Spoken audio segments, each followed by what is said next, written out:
সেনানী রয়েছিলেন, আমাদের সহযোদ্ধা রয়েছিলেন এবং যারা এখনও আমাদের সহযোদ্ধা হিসেবে কাজ করছেন এবং এই জুলাই আন্দোলনে যে সকল আমাদের ভাই ও বোনেরা আহত হয়েছেন, নির্যাতিত হয়েছেন, তাদের সবাইকে সালাম এবং শুভেচ্ছা জানাই।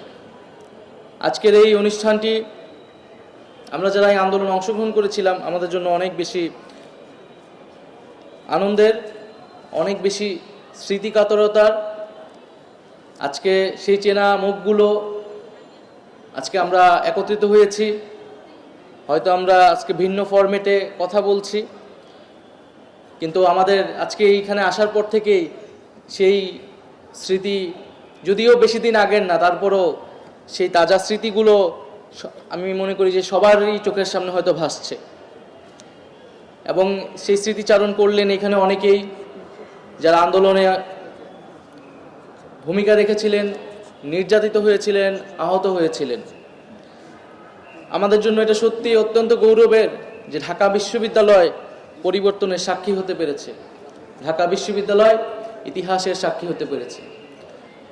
এবং আমরা জানি যে ঢাকা বিশ্ববিদ্যালয়ের এই যে আমাদের ক্যাম্পাস, এই ঢাকা বিশ্ববিদ্যালয়ের প্রতিটি দেওয়াল, ঢাকা বিশ্ববিদ্যালয়ের প্রতিটি জায়গা এক একটা ইতিহাস বহন করে। এই ঢাকা বিশ্ববিদ্যালয়েই চলেছিল সে অসম লড়াই, ঢাকা বিশ্ববিদ্যালয় পরিণত হয়েছিল এক যুদ্ধক্ষেত্রে। আমরা জানি বাংলাদেশের ইতিহাস বলে ঢাকা বিশ্ববিদ্যালয় সবসময় পরিবর্তনের লড়াইয়ে নেতৃত্ব দেয়, ফলে সব স্বৈর শাসকেরাই সবসময় চেষ্টা করে এই ঢাকা বিশ্ববিদ্যালয়কে সবসময় দমন করে রাখতে। এবং এটা আমরা দেখেছি বিগত ফ্যাসিস্ট সরকারের সময়ও, যে 15 বছর ধরে ঢাকা বিশ্ববিদ্যালয়ে যে ধরনের নির্যাতন, নিপীড়ন এবং ভয়ের সংস্কৃতি চালু করা হয়েছিল হলগুলোতে, আমাদের পুরো ক্যাম্পাসে, আমাদের গণরুম, গেস্ট রুম, সব জায়গায় আমাদের সকল কণ্ঠকে স্তব্ধ করে দেওয়া হয়েছিল।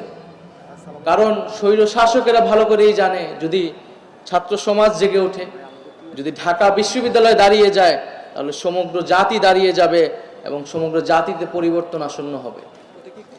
এবং আমি এখনো বিশ্বাস করি যে ঢাকা বিশ্ববিদ্যালয়ে এখন যে স্বাধীনতা আমরা পাচ্ছি, যে পরিবর্তনের স্বাদ আমরা পাচ্ছি, যদি এটি অব্যাহত থাকে, যদি ঢাকা বিশ্ববিদ্যালয়ের শিক্ষার্থীরা আত্মমর্যাদা নিয়ে দাঁড়াতে পারে, ঢাকা বিশ্ববিদ্যালয়ের শিক্ষার্থীরা যে মেধার স্বাক্ষর বিভিন্ন জায়গায় বহন করে সেটা যদি অব্যাহত রাখে, ঢাকা বিশ্ববিদ্যালয়ের সাংস্কৃতিক, রাজনৈতিক এবং একাডেমিক পরিবেশ যদি অব্যাহত থাকে, তাহলে এই জাতির পরিবর্তন হতে খুব বেশি সময় লাগবে না। ফলে আমাদের এটাই প্রত্যাশা যে ঢাকা বিশ্ববিদ্যালয় যে পথ দেখিয়েছে জাতিকে, সেই পথ ধরে আমরা এগিয়ে যাব। এবং আমরা স্মরণ করছি জুলাই আন্দোলনে শুধু ঢাকা বিশ্ববিদ্যালয় নয়, বরং ঢাকা বিশ্ববিদ্যালয়ে যখন আন্দোলনে আমরা বিপদে পড়েছিলাম, অন্যান্য বিশ্ববিদ্যালয়গুলো জাহাঙ্গীরনগর, রাজশাহী, চিটাগাং সহ সারা দেশের বিভিন্ন পাবলিক বিশ্ববিদ্যালয়গুলো পুরো আন্দোলনের সময়টায় আমাদের সাথে কাঁধে কাঁধ মিলিয়ে যার যার জায়গা থেকে লড়াই করেছে। আমরা দেখেছি ঢাকা শহরের জগন্নাথ বিশ্ববিদ্যালয়, 7 কলেজের শিক্ষা প্রতিষ্ঠান সমূহ ছাড়াও ঢাকা শহরের বিভিন্ন স্কুল কলেজের শিক্ষা প্রতিষ্ঠান এবং মাদ্রাসা শিক্ষা প্রতিষ্ঠানের শিক্ষার্থীরা আমাদের সাথে লড়াই করেছে।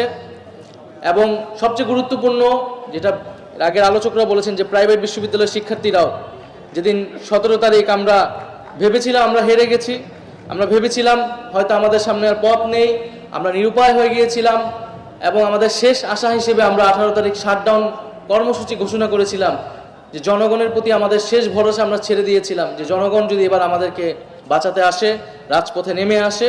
সেই সময় প্রাইভেট বিশ্ববিদ্যালয়ের শিক্ষার্থীরা নেমে এসে অগ্রণী ভূমিকা পালন করেছিল। ফলে আজকের এই অনুষ্ঠান থেকে এই জুলাই আন্দোলনে যে ছাত্রদের ঐক্য, সংহতি তৈরি হয়েছিল, যে ফ্যাসিবাদ বিরোধী ছাত্র সংগঠন সমূহ কাঁধে কাঁধ মিলে লড়াই করেছে, সাধারণ শিক্ষার্থীরা, সকল শিক্ষা প্রতিষ্ঠানের শিক্ষার্থীরা লড়াই করেছে, আজকের এই অনুষ্ঠানতে তাদেরকে আমরা আনুষ্ঠানিকভাবে কৃতজ্ঞতা, ধন্যবাদ এবং সম্মাননা জানাচ্ছি। ঢাকা বিশ্ববিদ্যালয়ে আমরা জানি যে 15 জুলাই আমাদের এই বিশ্ববিদ্যালয়ে এই জুলাই গণঅভ্যুত্থানে একটি গুরুত্বপূর্ণ ঘটনা, যে 15 জুলাই আমরা দেখেছি ঢাকা বিশ্ববিদ্যালয়ে কিভাবে আমাদের বোনদেরকে লক্ষ্য করে এই ফ্যাসিস্ট সন্ত্রাসী বাহিনী, ছাত্রলীগের সন্ত্রাসীরা আক্রমণ করে এবং যে আক্রমণের ফলে সারা দেশের মানুষ এই আন্দোলনের প্রতি বা ঢাকা বিশ্ববিদ্যালয়ের শিক্ষার্থীর প্রতি সংবেদনশীল হয়। সেই দিনের ঘটনা ছিল অত্যন্ত মর্মান্তিক, যখন আমরা দেখলাম যে মল চত্বরে হলপাড়া এলাকায় যখন আমরা প্রতিরোধ করে তুলতে পারলাম না, আমাদের বোনরা আহত হলো, আমরা আহত হলাম। এবং সেদিন আমরা ঢাকা মেডিকেলে আর্তনাদ দেখেছি। ঢাকা বিশ্ববিদ্যালয় সহ যারা সেখানে অংশগ্রহণ করেছিল, জগন্নাথ বিশ্ববিদ্যালয়ের একটা বড় অংশ অংশগ্রহণ করেছিল, 7 কলেজের, তাদের আর্তনাদ আমরা ঢাকা মেডিকেলে দেখেছি। এবং আমরা সারা দেশের মানুষের কাছে সেদিন আহ্বান করেছি যে ঢাকা বিশ্ববিদ্যালয় আজ বিপদে পড়েছে, আপনারা ঢাকা বিশ্ববিদ্যালয় বাঁচাতে এগিয়ে আসুন। আর যদি ঢাকা বিশ্ববিদ্যালয়কে আমরা বাঁচাতে না পারি, এই জাতিকে আমরা বাঁচাতে পারবো না। ফলে বাংলাদেশের জনগণ কিন্তু আমাদের সেই আহ্বানে সাড়া দিয়েছিল। আমাদের অভিভাবকেরা, আমাদের শিক্ষকেরা, আমাদের শ্রমিকেরা, সর্বশ্রেণীর পেশার মানুষেরা নেমে এসেছিল এবং ঢাকা বিশ্ববিদ্যালয়ে এই আন্দোলনকে পরবর্তীতে গণ অভ্যুত্থানে নিয়ে গিয়েছে। ফলে জনগণের সাথে ঢাকা বিশ্ববিদ্যালয়ের যে সম্পর্ক, জনগণের প্রতি যে দায়বদ্ধতা ঢাকা বিশ্ববিদ্যালয়ের, সেই দায়বদ্ধতা আমরা সবসময় মনে রাখবো, স্মরণ করব, এটাই আমাদের প্রত্যাশা। ঢাকা বিশ্ববিদ্যালয়ের শিক্ষকদের নানামাত্রিক ভূমিকার কথা আমরা জানি। আমরা দেখেছি 15 বছর ঢাকা বিশ্ববিদ্যালয়ের শিক্ষকদের একাংশ কিভাবে ফ্যাসিবাদের দালাল হিসেবে নিজেদেরকে প্রমাণে ব্যস্ত ছিল। আবার গৌরবের কথা যে আমাদের কিছু সংখ্যক শিক্ষক হলেও মেরুদণ্ড নিয়ে দাঁড়িয়েছিলেন, আমাদের পাশে সেই আন্দোলনে দাঁড়িয়েছিলেন, ডিবি অফিসেও আমাদেরকে রক্ষা করতে এগিয়ে গিয়েছিলেন। কিন্তু আমি বলবো যে আমরা সামনের দিকে আগাবো ঠিকই, কিন্তু আমরা পিছনটা ভুলে যাব না। ফলে এই ঢাকা বিশ্ববিদ্যালয়ে যে 15 বছর, শুধু জুলাই আন্দোলন না, আমি মনে করি এই 15 বছর 16 বছর যে নির্যাতন হয়েছে, সেই নির্যাতনের বিচার, সেই নির্যাতনের ইতিহাস সঠিকভাবে লিপিবদ্ধ হওয়া উচিত। আমরা যখন প্রথম বর্ষে, দ্বিতীয় বর্ষে এসেছি, দেখেছি আমরা নানা ধরনের নির্যাতিত হতে, যে কোনো আন্দোলন হলে সেখানে দমন হয়েছে এবং বিশ্ববিদ্যালয় প্রশাসন কোনো ধরনের ভূমিকা রাখেনি। আমি জানি এই প্রক্টর অফিসে শত শত অভিযোগপত্র পাওয়া যাবে, সেই সময় যে অভিযোগগুলো শিক্ষার্থীরা করেছিল বিভিন্ন সময়, কোনো অভিযোগপত্রে কোনো সময় কোনো বিচার করা হয় না। আমি নিজে এই ঢাকা বিশ্ববিদ্যালয়ের উপাচার্যের বাসার সামনে আমাকে নির্মমভাবে আক্রমণ করা হয়েছিল 2019 সালের ডিসেম্বর মাসে, যখন আমরা এনআরসিসি নিয়ে একটি প্রোগ্রাম করেছিলাম এবং সেই প্রোগ্রামে মুক্তিযুদ্ধ মঞ্চ নামক একটা ফ্যাসিস্ট সংগঠন আমাদেরকে আক্রমণ করেছিল। তখন সেই হামলার বিচার চাইতে আমরা কয়েকজন উপাচার্যের বাসার সামনে যাই। উপাচার্যকে আমরা জানাই যে বাসার গেটে আমরা বলি যে উপাচার্যের সাথে আমরা দেখা করতে চাই, আমরা এটার বিচার জানাতে এসেছি, আমাদের নিরাপত্তার কথা বলতে এসেছি। ওই গেট থেকে বলা হয় যে আপনারা একটু দাঁড়ান, উপাচার্য স্যার নামাজ পড়তেছেন, নামাজ পড়ে এসে দেখা করবেন। এবং কিছুক্ষণ পরে দেখলাম যে দুই দিক থেকে সন্ত্রাসী বাহিনী লাঠিসোঁটা নিয়ে আসছে।